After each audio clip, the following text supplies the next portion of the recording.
E aí, gente, pra iniciar isso aqui, esse é o segundo episódio, de novo, sobre o Oppenheimer.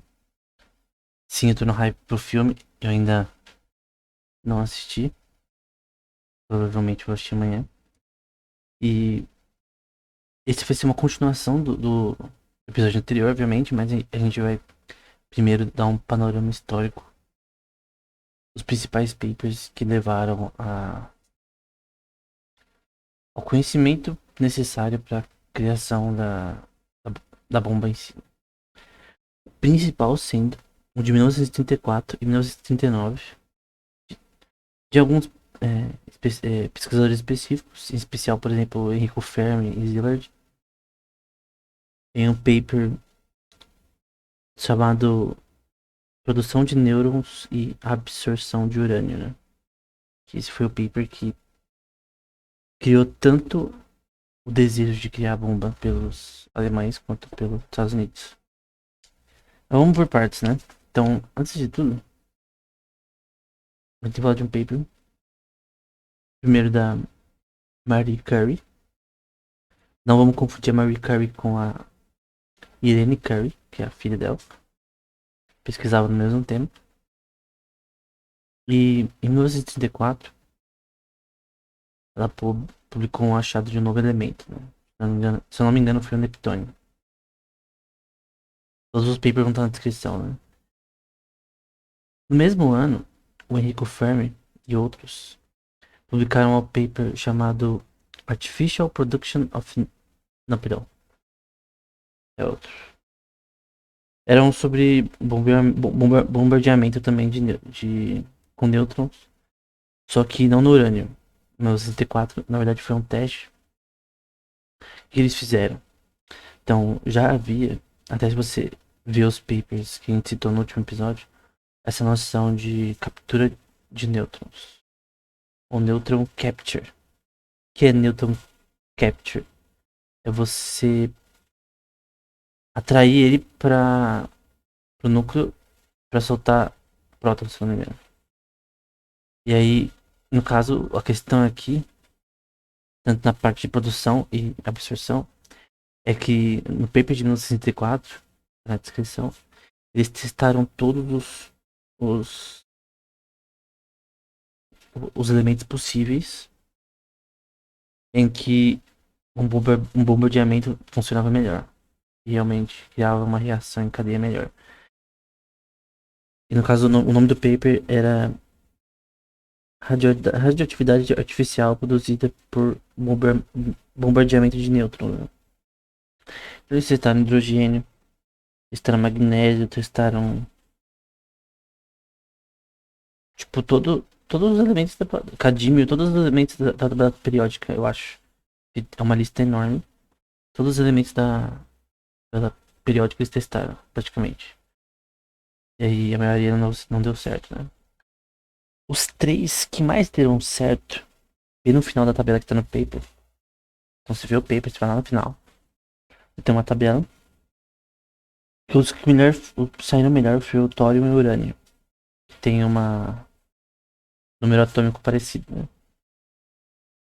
E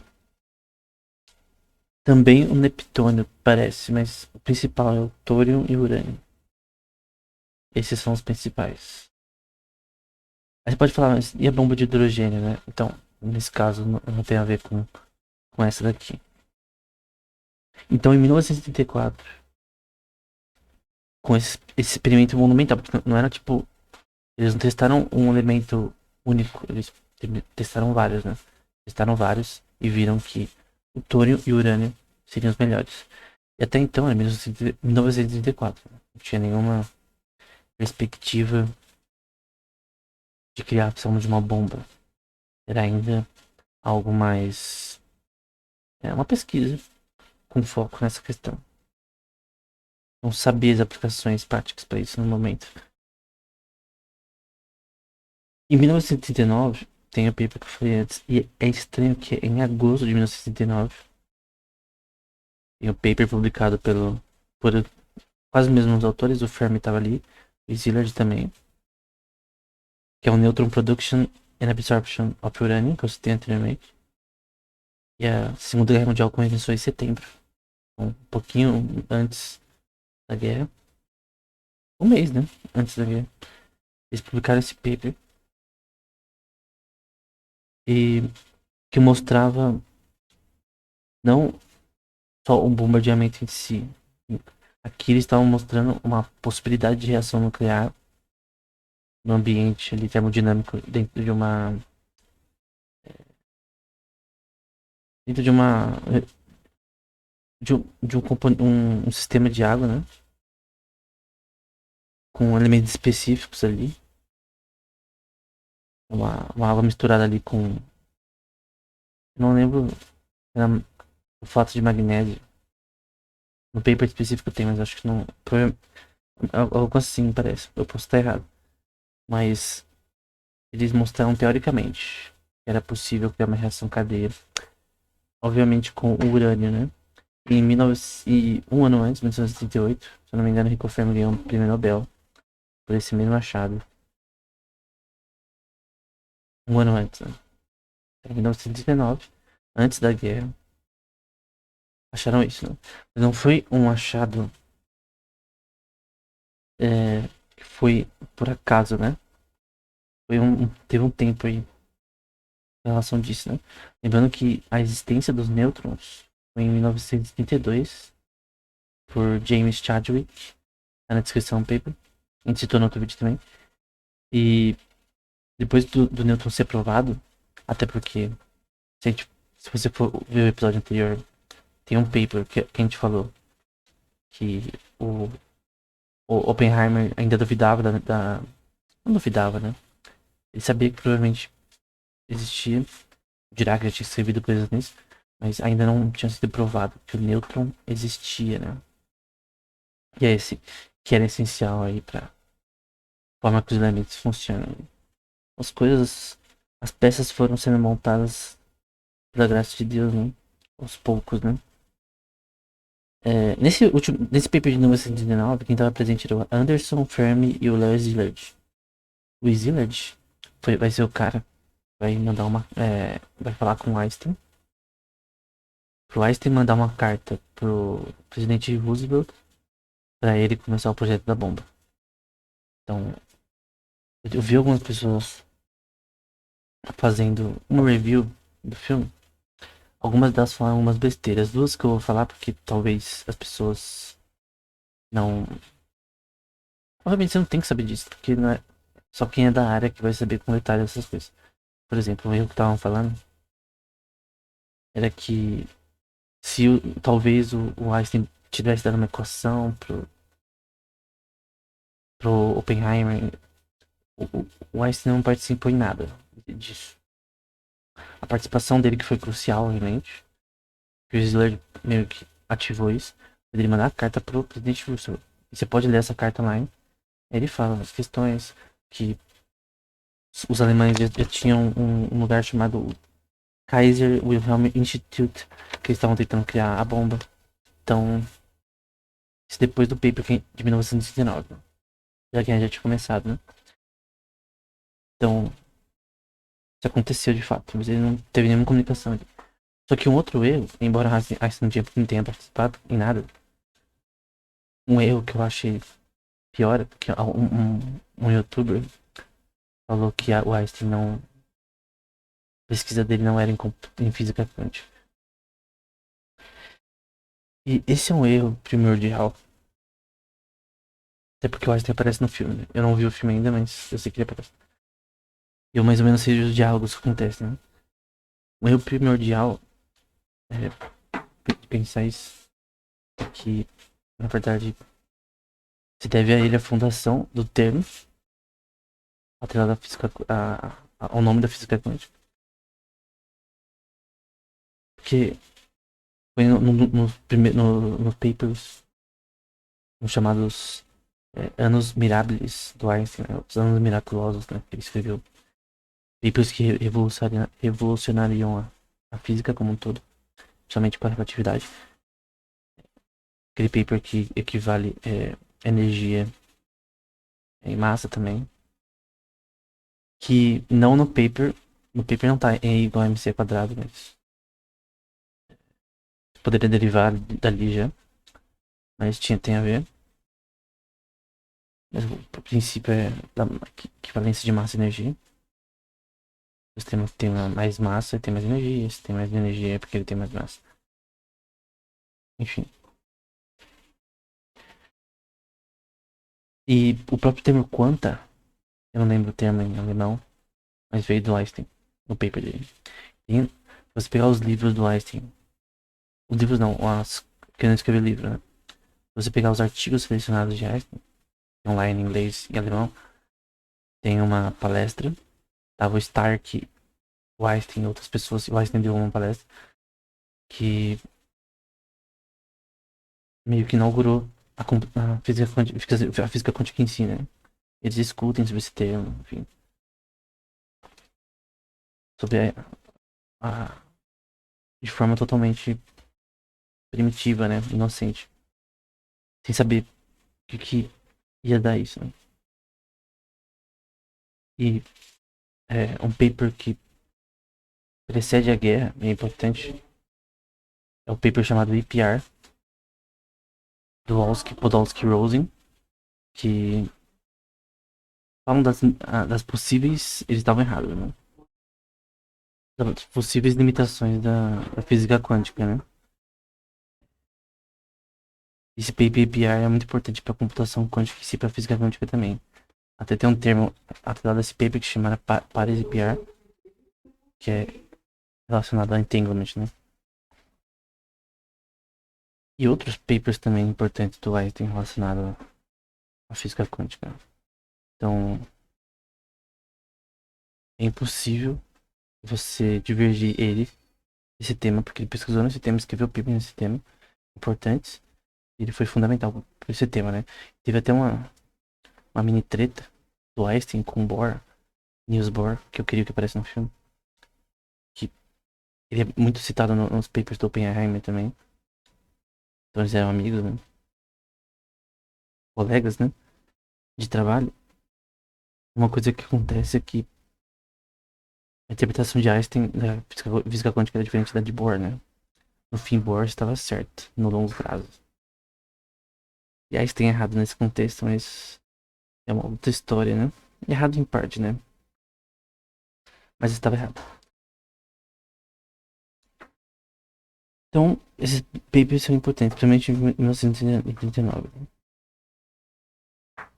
Depois desse paper, o Heisenberg, que na verdade ajudou os alemães a tentar construir a bomba, só que os documentários relacionados a isso vão falar que o Heisenberg teve vários problemas durante essa tentativa. Pegou fogo o laboratório dele, enfim, ele não estava conseguindo. Ele nem chegou perto. Até uma parte do documentário mostra que um espião dos Estados Unidos foi numa conferência que o Bohr estava dando na Alemanha sobre esse tema. E ele, se ele achasse alguma coisa suspeita de que estivesse mais perto que os americanos, era para dar um fim no Heisenberg. E ele mesmo na parte leiga, ele viu que não estavam perto, né? Eu acho que, se não me engano, se eles falassem alguma coisa como reação em cadeia, algo do tipo, ele era... É com documentário, né? Não tem como ser uma validação histórica perfeita, né? Tem um documentário, se não me engano. Não, tem um documentário. Que é o Einstein contra o Oppenheimer. O Einstein não, Heisenberg contra o Oppenheimer. Que mostra essa treta. Que existiu, né? Essa treta não era só com o... entre os dois. Eram também no Japão. Mas de uma forma mais básica. Então, é basicamente isso, né? Então, esse bombardeamento de nêutrons era... Pode ser uma forma semelhante de entender é o experimento de Geiger-Marden. E você, por exemplo, bombardeava uma folha de ouro com partículas alfa e gama. Não, não, do tipo alfa nesse caso. E aí Atrás tinha tipo uma tela fluorescente. Você via o que era produzido, né? Então, você ficava bombardeando vários elementos. Tentava, nesse caso com nêutrons. E até com prótons também. Para ver o que acontecia, né? Se vinha, saía raios gama, ou outro tipo. Quais são os papers que precedem e precedem, se essa palavra existe, esse paper de 1939? A gente tem que lembrar que o paper de 1934 que descobriu, testando com todos os elementos, que o urânio e o tório, plutônio também, tem plutônio também, né? Mas o tório e o urânio eram melhor para reação em cadeia. 1934, né? Em 1937, em francês, a Irene Curie e o Paul Savage escreveram um paper chamado Sur les radioelements fournis dans l'urânio irradié par les neutrons. E aí, no caso, testando aí. Na verdade, eles estavam falando sobre essa questão do bombardeamento de urânio com foco em saber o que aconteceria. Você bombardeia urânio. Provavelmente com a questão do paper de 1934 em mente. Tem um outro Hans Strauss que são importantes nesse tema. Embora parece que a Marie Curie, a mãe de Irene Curie, estava relacionada a essa pesquisa também. O Otto Hahn e Strauss, em 1967, fazem uma pesquisa relacionada a isso. Em 1939, eles cumprem um experimento bombardeando urânio. O Otto Hahn e Strauss. Esses dois papers estão em alemão. Eu não achei nenhuma tradução, né? Mas eles estão na descrição. Basicamente, o paper, principalmente o segundo, ele mostra o bombardeamento com urânio do jeito que. Não do jeito que deveria ser feito para criar bomba, mas para demonstrar o que acontece, né? Talvez uma replicação do paper do, do Fermi, né? Dos outros. Em 1939, a Lisa Meitner e o Fritz, parecia ser o sobrinho dela, eu acho, escreveram um paper na Nature em 1939, né? No começo da guerra. Sobre a produção da fissão no núcleo de urânio, quando estavam tentando explicar por que isso acontecia, né? E tem uma coisa aqui falando sobre, por exemplo, sobre a produção de uma fissão do urânio e tório, sobre o bombardeamento de nêutrons, que é um experimento da Lisa Martin e Fritz, que também tiveram, parece, ajuda do Bohr para emprestado ao laboratório, parece, em Copenhague. Então tem uma razão para eles bombardearem com nêutrons o tório e o urânio, por causa do paper de 1964, né? Esse é o paper central para pesquisa em física em uma reação nuclear acontecendo. Testaram todos os elementos e viram que esses dois eram melhores. Aí sozinho, o Fritz interpretou o experimento do Randy de Strauss de 1939. Falando com o bário, era produzido do bombardeamento de nêutrons do urânio.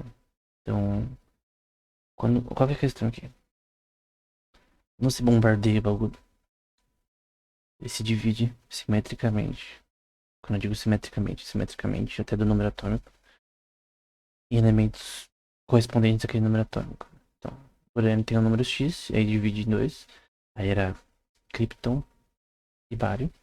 Esses dois dividiam em dois e assim sucessivamente. E a reação em cadeia em si, isso acontecendo muito rápido. Essa divisão e a soltura de a produção aí de energia relacionada aos prótons sendo liberados nesse processo. Isso tem a ver com a captura de nêutrons, né? Porque o nêutron capturado, ele é absorvido talvez seria a palavra correta, no núcleo, mas ele solta uma energia nesse processo. Se você fazer isso muito rápido, a soltura de energia vai ser muito grande. Aí o Fritz vai dizer que a professora Might, né, que era a professora dele, sugeriu que se colocasse uma placa de metal próxima à camada de urânio, seria bombardeada com nêutrons, né? E alguém poderia é, ver aí a ativação dos átomos emitidos na placa de metal.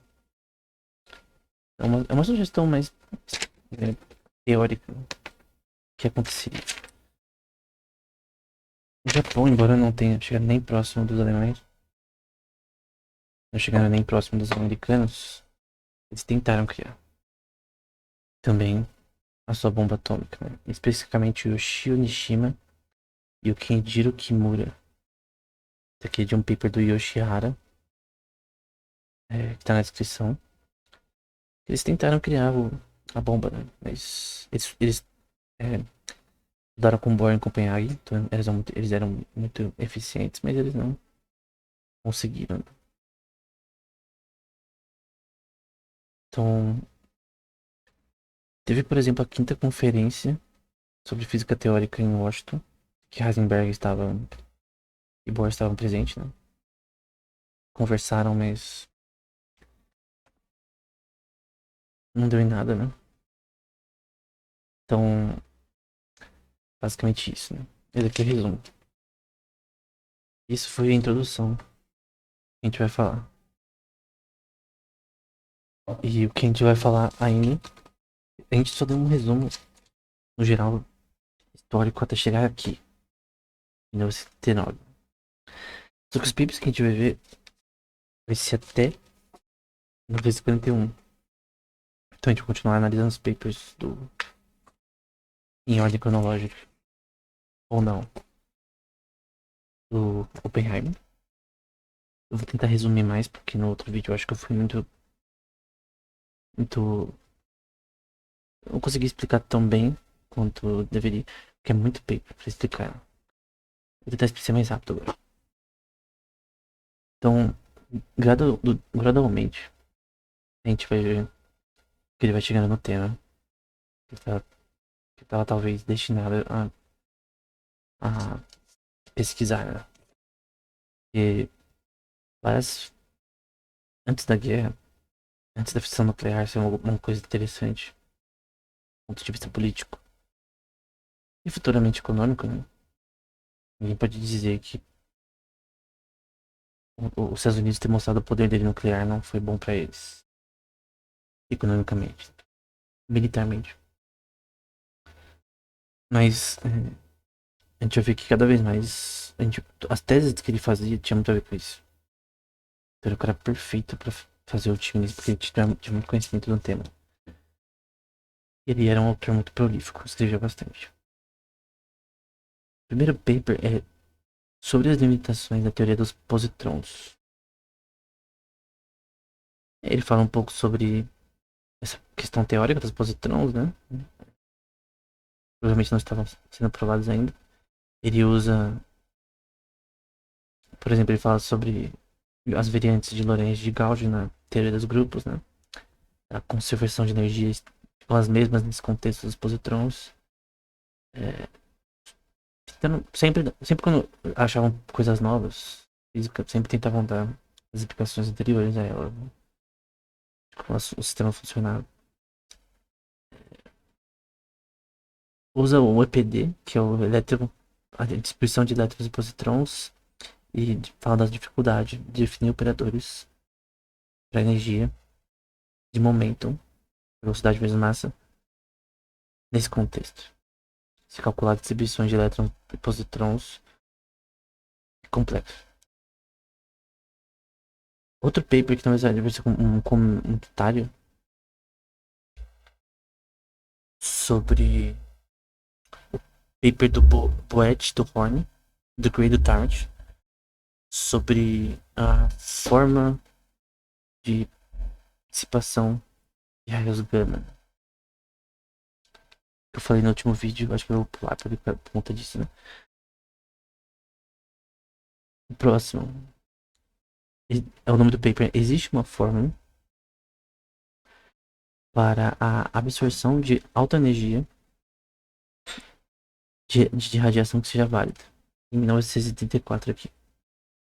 Então, ele quer tentar definir matematicamente como a absorção de energia acontece. Esse tema é geralmente associado à bomba atômica também. E é basicamente essa questão.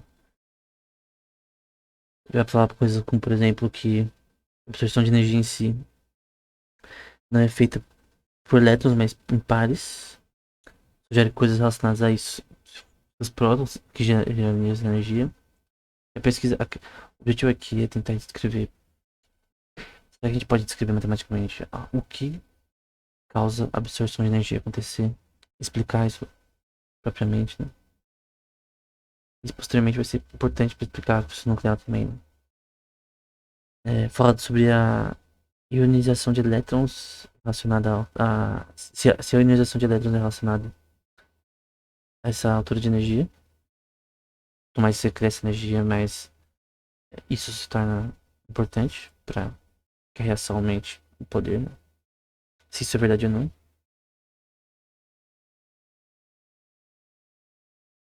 Então, esse paper, né? Tentando só resumir.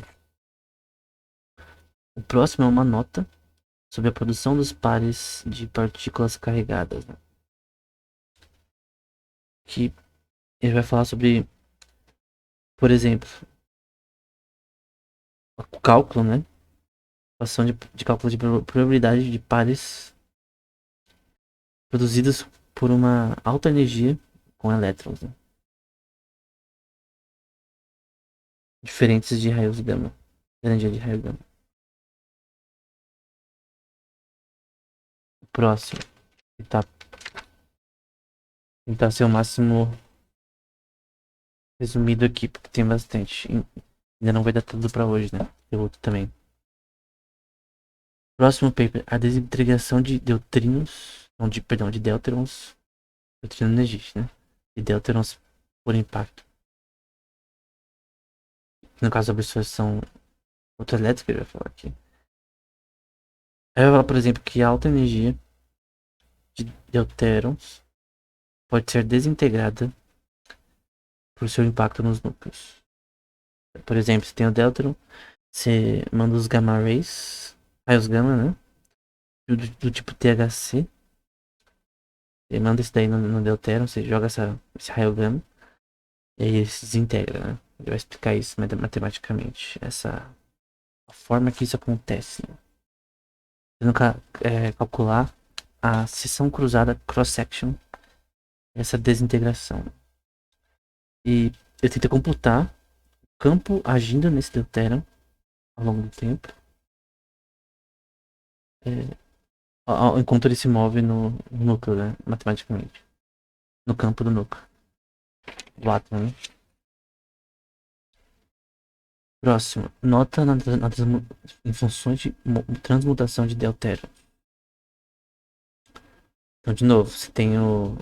Agora aqui, você vai bombardear com deutério um elemento radioativo. Vai pegar um elemento radioativo e você vai bombardear. Um rádio, sei lá. E aí vai acontecer a captura de nêutrons e a liberação de prótons. Isso também tem a ver, também, entre aspas, com a fissão nuclear. Você tá soltando energia, né? Então, você tem um bombardeamento de algo, nesse caso deutérios, num elemento radioativo, que vai fazer os nêutrons serem capturados. Eles vão ser atraídos ao núcleo e prótons vão ser liberados no processo, gerando energia. E essas transmutações, elas poderiam ser descritas, né? De forma smooth. Eu creio, se a terminologia de matemática é a mesma daquela época que agora, o termo smooth nesse contexto é diferente. Você pode escrever diferencialmente essas funções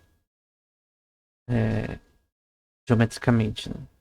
Smooth é uma função diferencial que você pode calcular o sistema dela num tempo de forma fácil, de forma contínua, né?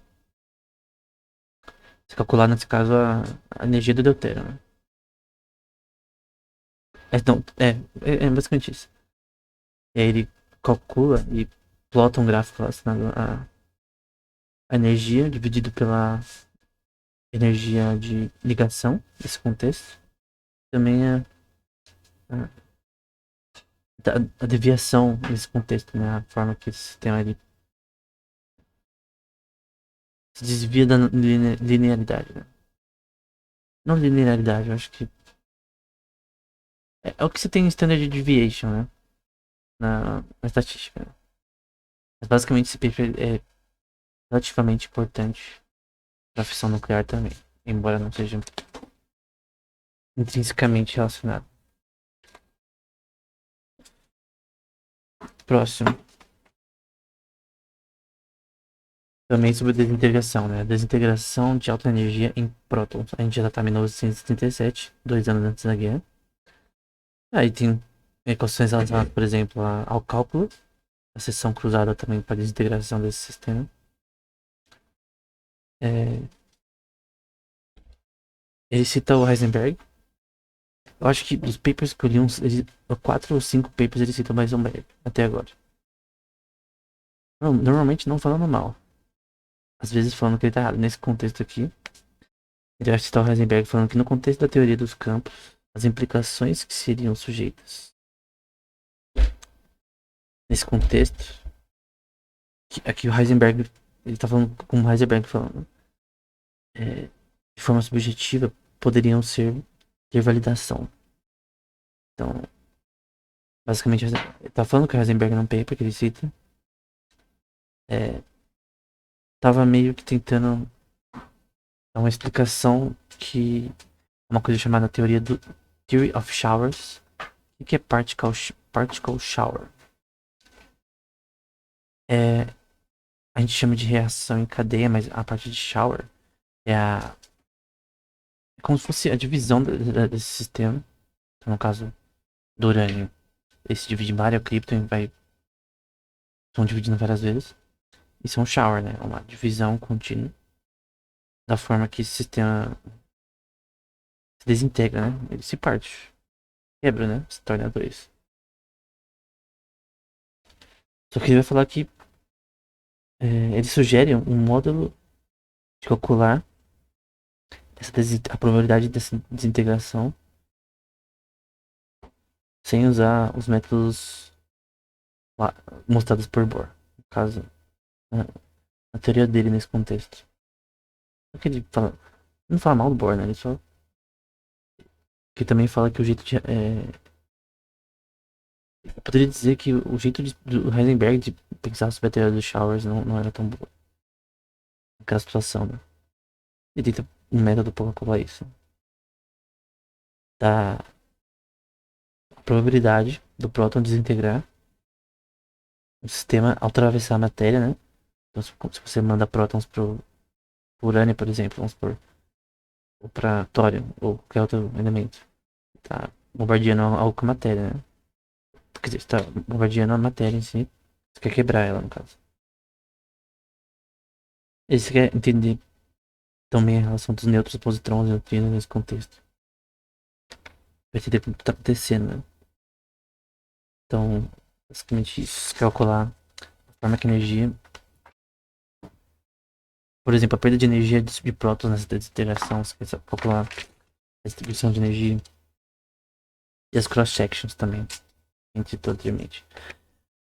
Também tem outro paper com o Carlson também, on multiplicative showers, ou seja, on showers multiplicativos. Lembrando que shower é aquela repartição aí de reações químicas.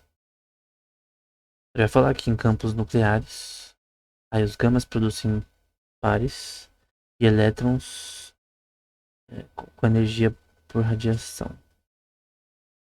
Então, ele vai de novo citar o Heisenberg. Ele vai dizer que a opinião dele sobre a forma como o sistema se comporta de acordo com a proporção das partículas que existem nele. Obviamente, com mais partículas, mais esses showers vão ser maiores, né? Heisenberg falava isso, né? Quanto mais partículas nesse contexto, porque um circuito fechado com uma caixa com gás, quanto mais é, partículas, mais o sistema é caótico. Nesse caso, mais showers, né? Mais propagação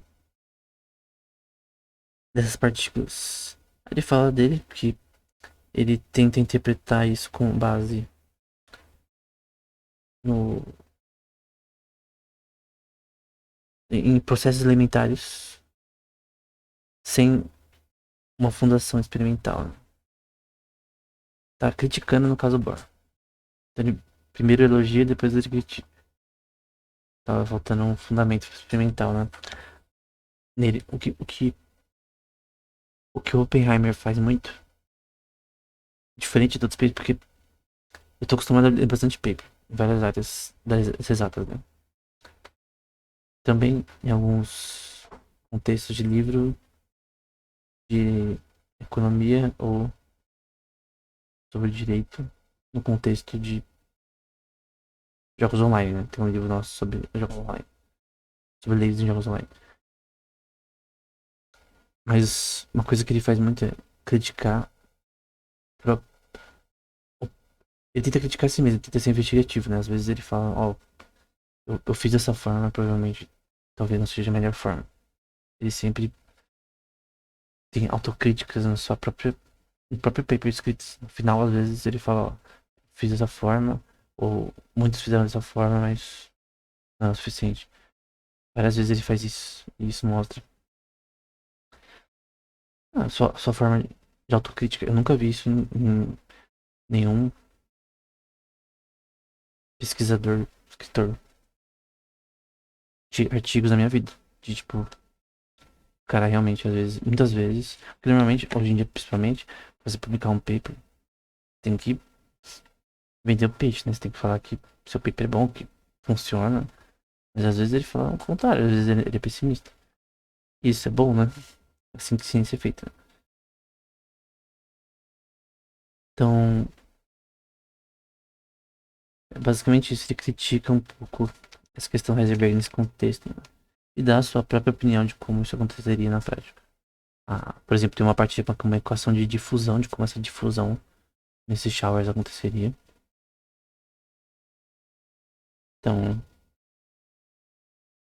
e as, e as partículas dando essa energia seria proporcional às outras no seu interior, né? As pessoas no seu interior, né? Entrando, né? Que é assim como quando a absorção de nêutrons acontece, quanto mais nêutrons serem absorvidos, mais prótons serão bombardeados para fora, né? E assim de forma proporcional. Uma coisa que Heisenberg fala. Quase acabando.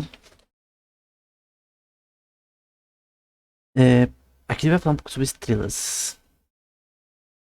A gente tá perto de 1939. Se não já em 1939. Sobre a estabilidade de núcleos de nêutrons estelares. Então ele vai falar que ele vai dar exemplos de fissão em núcleos de estrelas, né?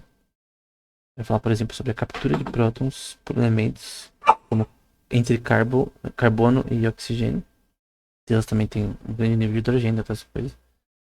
Mas ele vai falar, por exemplo, sobre como a energia de ligação do nêutron no núcleo não é igual a energias nucleares de ligação nele, até que o núcleo se torne igual ou mais, né, a um terço do Sol. Então, a forma que a fissão nuclear, durante provavelmente da evolução da estrela, do nascimento, né, ela ter um tamanho específico, ela não tem a energia de ligação que vai fazer a fissão acontecer, não vai acontecer até um certo estágio da forma que a relação da ligação de energia no nêutron e da energia nuclear acontece nesse contexto. Então, um paper muito relacionado à bomba, né? Porque a bomba é basicamente. Nossa. Não foi inspirado, vai, mas. como se fosse uma simulação física de uma fusão nuclear no Sol. Embora não é a mesma coisa. É uma fusão nuclear. Que o Sol usa também. Como Deus criou, né? Próximo, uma nota da natureza das partículas dos raios cósmicos, né? É bem pequeno esse paper. Só vou citar aqui uma questão que ele fala sobre a aplicação também, que a gente viu outros papers, relacionado ao impacto dos raios cósmicos no oceano, no nível de 10 metros para cima, né? De absorção da radiação pelos oceanos, né? Aí vai ter um que vai falar sobre, provavelmente comentando um paper sobre reações de prótons e com bórons. Acho que em português é boro o nome desse elemento, sei lá. Próximo, uma nota nos efeitos. É photo effect. Eu não sei se como traduzir isso. Nucleares em altas energias, né? Que ele vai também ter uma ajuda do Bohr, se não me engano, nesse paper. E aí ele vai escrever colisões nesse contexto, partículas colidindo, né? A forma que essas partículas têm reações de longo prazo. Que é importante para a reação nuclear, né? Se a reação nuclear durar um segundo, você não vai ter bomba, né? Que seria um processo. O efeito fotonuclear seria um processo que o núcleo absorve alta energia, os raios gama, que entram em um estado excitado no sistema. E aí, imediatamente, há um decaimento de emissão de partículas subatômicas, né? Esse aqui, no caso, é o efeito fotonuclear. Próximo. Acabando. Sobre a contração contínua gravitacional. Aqui já é julho de 1939. 2 meses antes da guerra. Vai falar sobre também estrelas também. Tem a ver com estrelas também, fissão nuclear nas estrelas. Veja que antes do paper do Szilard, o paper na verdade do Szilard, e dos outros, do Fermi e do Anderson, publicado em julho de 1939. Aquele paper que fundou, que falou, ó, a gente tá conseguindo, a gente conseguiu um exemplo teórico de reação nuclear possível na usando o urânio, né? E foi publicado nesse mesmo mês, em julho. Ele vai falar, por exemplo, que quando todos os recursos termonucleares de energia são exauridos, né, acabam suficientemente, né, a estrela pesada, Heavy Star, vai colapsar. Ele está dizendo que é possível que as estrelas elas tenham um fim, início, meio e fim. Seu fim seria uma exaustão termonuclear que acabaria com a sua vida. Aí para explicar esses recursos de energia, né, seria a cinética relacionada da forma que as partículas se movem, né, nas estrelas, radiação, potencial cinético de energia nesse contexto de várias camadas da estrela, energia rotacional, o tensor de momento e energia, que seriam duas partes, né, uma de radiação e um material, em parte de elétrons, prótons e nêutrons. E termodinamicamente, para descrever esse sistema, ele usa o PDV, que é conhecido na termodinâmica, né? Se você ler os livros do Maxwell, do Clausius e do... Quem é outro? Enrico Fermi. Mas tem outros também que falam sobre termodinâmica, né? Esse PDV é de pressão, densidade e volume, né? São três coisas, componentes importantes para se descrever geometricamente a forma, coisas como ebulição, fusão, termodinâmicas, por exemplo, da água, acontecem. Então, no caso, eu queria descrever termodinamicamente com também efeitos gravitacionais e relatividade. Como isso acontece. Outra subestrela sobre o núcleo massivo de nêutrons. Então aqui ele vai usar três coisas. Da atividade geral de Einstein. E as equações dele também. É isso. Termodinâmica. Usando um gás de Fermi frio. E a parte gravitacional também. Relacionada às massas de nêutrons nesse contexto. Ele vai, por exemplo, citar o Landau, que é um físico muito conhecido. Eu até lembro de um curso do. Não sei o que falou.